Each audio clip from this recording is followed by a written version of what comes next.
আজ আমি তোমাদের সাথে শেয়ার করব আমি ঠিক কেমন জায়গায় কাজে যাই। 2007 সালে আমি প্রথম চাকরি পাই, আর 2019-এ আমাকে অফিস থেকে এখানে পাঠায়। প্রথম আমি বাঙালি এলাকায় কাজ করেছি, তারপর আমি এই এলাকায় এসেছি।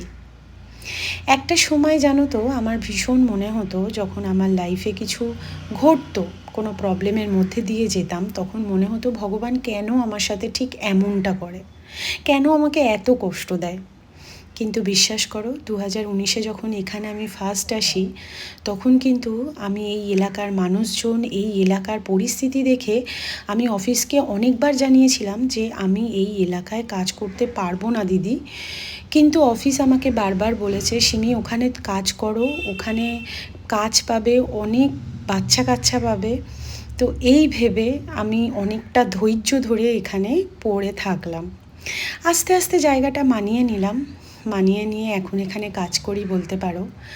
আর মানাতে পেরেছি একটা কারণে, যখন এখানে সার্ভে করতে যাই, এলাকায় যখন ঘুরি, তখন দেখি কত পরিবার এই এতটা প্রবলেমের মধ্যে থেকেও কতটা খুশি থাকে, কতটা হাসি খুশি থাকে।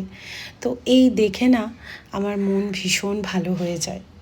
অনেকে জানো ঠিকমতো খেতে পারে না, অনেকে দক্ষিণেশ্বরে ভিক্ষা চাইতে যায়, আবার কিছু কিছু মানুষ আছে যারা লোকের বাড়িতে কাজ করে।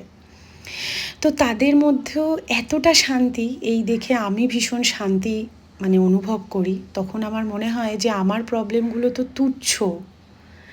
তো যাই হোক, এখন এই এলাকায় আছি, এই এলাকায় কাজ করব ইচ্ছে আছে। তো কাজ থেকে বাড়ি আসার পর ঘরদোরের কিছু কাজ ফেলে গেছিলাম, সেগুলো বাড়ি ফিরে আর কি করে নিলাম। আর আজকে জানো তো, ঘরদোর নিট অ্যান্ড ক্লিন করতে আমার খুব একটা ইচ্ছে করছিল না। দেখবে এক এক সময় ইচ্ছে হয় না। আজ আমি যেরম ঘর সেরমই তোমাদের সাথে শেয়ার করছি। আর এই দেখো, আমার কুটু সোনা কিন্তু চুপ করে শুয়ে আছে, ও একদম বদমাশের গাছ। আর এই দিকে আমার চিনি সোনা শুয়ে আছে। দুজনকে খাইয়ে দিয়েছি, ওরা আজকে দই ভাত খেয়েছে। যেহেতু মঙ্গলবার, আমি ওদেরকেও কিন্তু মাছ মাংস ডিম দিই না। তো ওদেরকে খাইয়ে দাইয়ে ঘরের অল্প কিছু কাজ সেরে এখন স্নান করে নিলাম, একটু মাথায় শ্যাম্পু করেছি। আর একটা জিনিস বলো তো, কারা কারা এরম দুধের বাটিতে খেতে ভালোবাসো? এই যে দুধের বাটিতে যে সরগুলো লেগে থাকে, এগুলো খেতে কিন্তু আমার বেশ ভালো লাগে। তো আজকে একটু দুধ, ওটস আর ড্রাই ফ্রুট নিয়েছি, আর রসগোল্লা নিয়েছি। এটাই ছিল আমার লাঞ্চ আজকে। তো চলো, এই ভিডিওটা যদি ভালো লেগে থাকে অবশ্যই একটা লাইক করো, আর যদি আরেকটু ভালো লেগে থাকে তাহলে সাবস্ক্রাইব করতে ভুলো না। তো চলো, নেক্সট ব্লগ নিয়ে আবার আসছি। টাটা।